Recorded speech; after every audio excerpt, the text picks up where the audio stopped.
नमस्ते, म महावीर विश्वकर्मा, रेडियो कार्यक्रम बहकिने मनको प्रस्तुता। यो रेडियो कार्यक्रम बहकिने मन कति साथीहरूले सुन्नुभएको होला, कतिले थाहा नहुनु पनि सक्छ होइन। थाहा संसार नेटवर्क काठमाडौँबाट सोमबार बेलुकी 9:18 जति जाँदा यो कार्यक्रम आउँछ। देशभरिका 145 भन्दा धेरै रेडियोहरूबाट एकैसाथ प्रसारण हुन्छ यो कार्यक्रम।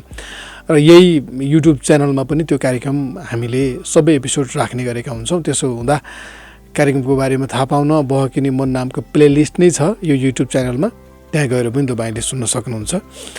अनि सब्सक्राइब पनि गर्नुहोला।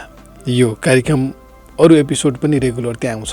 आज चाहिँ म यो भिडियोमा एकजना केटी साथीले सोध्नु भएको प्रश्न, त्यसमा केही साथीहरूले राख्नुभएको विचार र मेरो आफ्नो पनि विचार अन्तिममा राख्छु। यो बहकिने मनमा राखिदिनुहोस् भनेर एकजना केटी साथीले सोध्नुभएको प्रश्न हो। यो केही अघिको श्रृङ्खलामा नै यसबारेमा कुरा चाहिँ भइसकेको छ। फेसबुक पेजमा पनि धेरै विचारहरू साथीहरूले राख्नुभएको थियो, जसमध्ये म केही यहाँ पढ्छु। प्रश्न चाहिँ के थियो भने, एकजना केटी साथीको हो। मैले एउटा केटालाई आफै प्रेम प्रस्ताव राखेकी थिएँ। उसले मेरो प्रस्तावको जवाफ दिएको त थिएन, तर पनि उसले सबै कुराहरू सेयर गर्थ्यो। रिलेसनमा भए जस्तै व्यवहार देखाउँथ्यो। लामो समयसम्म कुराकानी भयो। बिचमा केही नराम्रो कारणले त होइन, त्यत्तिकै झगडा परेकोले हामी दुवैले केही महिनासम्म कुराकानी गरेनौँ। फेरि केही समयपछि म आफैले बोलाएँ र हामी रिलेसनमा बसौँ भनेर भने। ऊ सहमत भयो। तर एकचोटि छुटेको सम्बन्ध फेरि जोड्दा कस्तो होला, पछि पछुताउनु पर्ला कि भनेर सोध्नु भएको थियो। प्रश्न चाहिँ यो थियो, एकचोटि छुटेको सम्बन्ध फेरि जोड्दा कस्तो होला, पछि पछुताउनु पर्ला कि भन्ने प्रश्न थियो। यो प्रश्नमा धेरै साथीहरूले विचार पनि राख्नु भएको छ। त्यहाँबाट केही विचारहरू चाहिँ पढ्नेछु। हिरा मगरले लेख्नु भएको छ, खोइ त है मान्छेको मन न हो, पहिले पनि तपाईँको प्रस्तावको जवाफ आएको रहेनछ, अचेल फेरि सम्बन्धमा छौँ भन्नुहुन्छ। केटाले टाइम पास सोचेको पनि हुनसक्छ। पुनः एकपटक सोचेर दुवै पक्षबाट सही निष्कर्ष निकालेर अघि बढ्दा ठिक होला, लेख्नु भएको छ।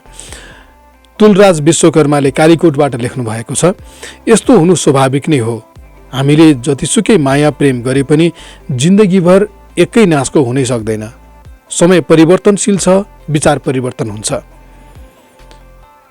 विचार परिवर्तन भएपछि त व्यक्ति पनि परिवर्तन हुने नै भइहाल्यो। सो जे हुनु भइहाल्यो, पुनर्मिलन भयो, माया गर्ने व्यक्ति पाउनुभयो, खुसी हुनुहोस्, अगाडि बढ्नुहोस्। यो समाजले त तपाईँको खुट्टा काट्ने न हो, आखिर जिन्दगी जिउने त तपाईँहरूले हो, अगाडि बढ्नुहोस्, शुभकामना, लेख्नु भएको छ। सन्दीपजीको विचार छ यहाँ, झगडा नपरेको प्रेम र नुन नलागेको तरकारी उस्तै उस्तै हो कि प्रेम दुई हृदयको मिलनबिन्दु हो। कहिलेकाहीँ असमझदारी हुन्छ र झगडा पनि हुन्छ, बोलीचाली बन्द पनि हुन्छ।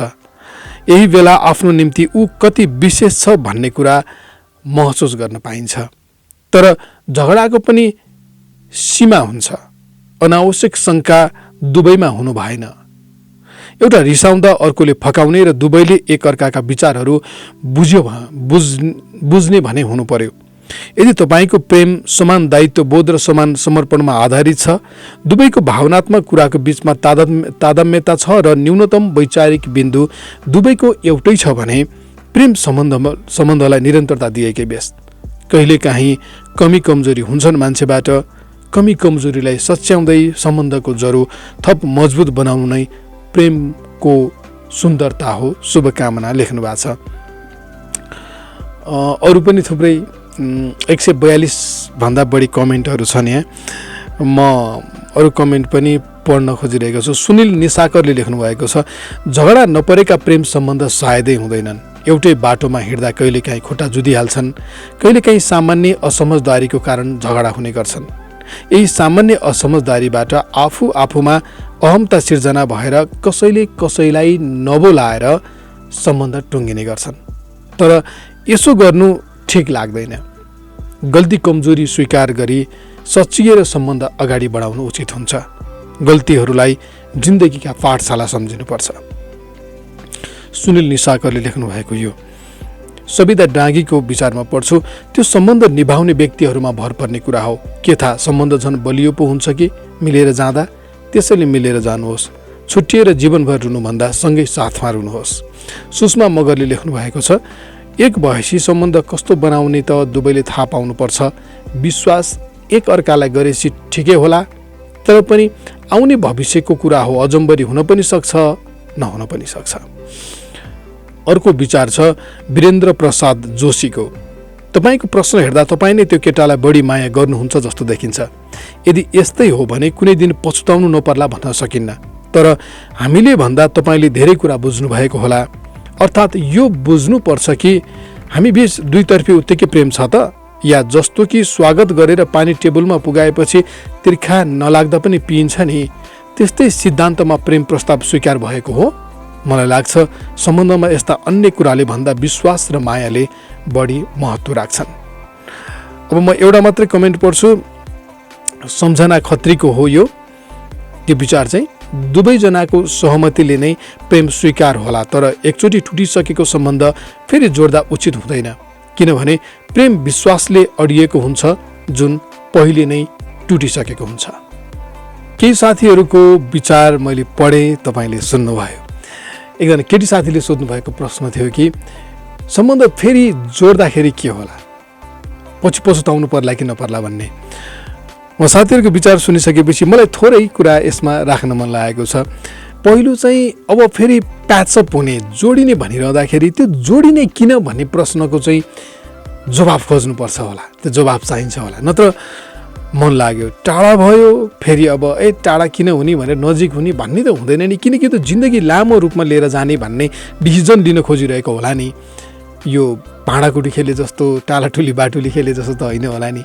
त्यसो हुँदा सम्बन्ध जोडिने किन भन्ने प्रश्नको जवाफ चाहिँ त्यो हुनुपर्छ हामीसँग। अर्को चाहिँ यो बिचमा टाढा भएर बस्दाखेरि एक अर्काको महत्त्व झन् बढेको जस्तो महसुस भएको छ कि, अथवा किन जोडिन मन लाग्यो त भन्ने कुरामा हामीले यो सम्बन्ध अगाडि जान्छ कि जाँदैन, अथवा यो सम्बन्ध अगाडि लाने कि नलाने भन्ने कुराको जवाफ त्यहाँबाट पाउँछौँ जस्तो लाग्छ मलाई। अर्को प्रश्न छ तपाईँको, त्यो चाहिँ के भने पछुताउनु पर्ला कि नपर्ला भन्ने छ। अब पछुताउनु पर्ला कि नपर्ला भन्ने कुरा चाहिँ भोलि यो सम्बन्ध बाँच्ने क्रममा तपाईँहरू कसरी अगाडि बढ्नुहुन्छ भन्नेमा भर पर्छ। त्यो त आजै भन्न सकिने कुरा होइन। कसरी सम्बन्ध बाँच्नु भयो भने त्यसको प्रभाव के पर्ला भन्ने पर्छ। जस्तै एउटा उदाहरण दिएर म यो कुरालाई अलिकति क्लियर गर्न खोज्छु। मानौँ मलाई बाइक बेच्नु पर्ने छ, मैले बाइक बिक्री गर्छु भने बाइक बिक्री गर्न खोजेँ र त्यो बाइक चाहिँ मैले नयाँ किनेर चढेको 3 वर्ष जति भयो अथवा 4 वर्ष भयो, मैले त्यसको इन्जिन बाँधेको लगभग 3-4 महिना भयो। बाइक किन्न खोज्ने मान्छेले सबै कुरा बुझ्छ नि, त्यो बाइकले माइलेज कति दिन्छ होइन, 1 लिटर तेलले कति किलोमिटर गुड्छ, त्यसको रिन्यू फेल भएको छ कि छैन भन्ने जस्तो सबै कुराहरू याद गर्ने अन्तर्गत एउटा चाहिँ त्यसको इन्जिन बाँधेको छ कि छैन भनेर हेर्छ कि। अब मैले इन्जिन बाँधेको 3-4 महिना भयो, अब त्यो किन्ने मान्छेले कसरी सोच्छ त्यो कुरालाई? उसले यस्तो पनि सोच्न सक्छ कि एकचोटि इन्जिन बाँधिसकेको बाइक रहेछ यो त भनेर पनि सोच्न सक्छ, अथवा बाइक त चलाउँदै जाँदाखेरि इन्जिन त बाँध्नुपर्छ, त्यो इन्जिन बाँध्ने भनेको त फेरि नयाँ जस्तै कन्डिसनमा ल्याउने हो त्यसलाई भने त इन्जिन बाँध्नै पर्ने थियो, उसले इन्जिन बाँधिसकेको रहेछ भने फेरि नयाँ कन्डिसनमै एउटा त्यो मजबुत ठाउँमै इन्जिन आयो, ठिकै छ झन् राम्रो कन्डिसनमा रहेछ भनेर पनि बुझ्न सक्छ। सम्बन्धमा पनि लगभग यो कुरा लागू हुन्छ कि जस्तो लाग्छ मलाई, कि हिजो सम्बन्ध बिग्रियो तपाईँहरूको, तर त्यो बिग्रिसकेपछि चाहिँ अब सम्बन्ध फेरि बलियो बनाउने गरेर अगाडि बढ्न खोजिरहनु भएको छ होइन। महसुस भएको छ हिजोको बिचको एउटा पश्चाताप जस्तो पनि होला कि अब हामी यसरी टाढा नबसौँ भन्ने त महसुस भयो नि। त्यसो हुँदा त्यो आफ्ना कमी कमजोरी सहित, आफ्ना गल्तीलाई सुधार्ने प्रणसहित अब सम्बन्ध अगाडि बढौँ भनेर सोच्नु भएको भए त गजब भयो नि। त्यो इन्जिन बाँधेको बाइक जस्तै त्यो त झन् बलियो भयो नि त, त्यसरी पनि सोच्न सकियो।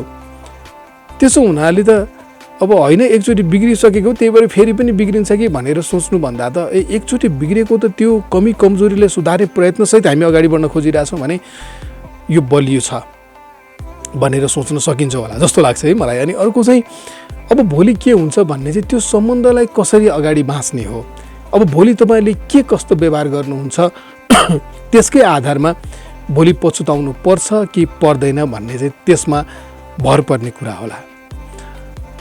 लगभग यति नै होला मैले भन्नुपर्ने कुरा। धेरै साथीहरूको विचार मैले केही साथीहरूको पढेँ पनि, आफ्नो थोरै कुरा पनि राखेँ। यो भिडियो तपाईँलाई कस्तो लाग्यो कमेन्ट बक्समा तपाईँको आफ्नो प्रतिक्रिया लेख्न नभुल्नुहोला। सब्सक्राइब गर्न पनि नभुल्नुहोला। यो भिडियोबाट म महावीर विश्वकर्मा बिदा हुन्छु। नमस्ते।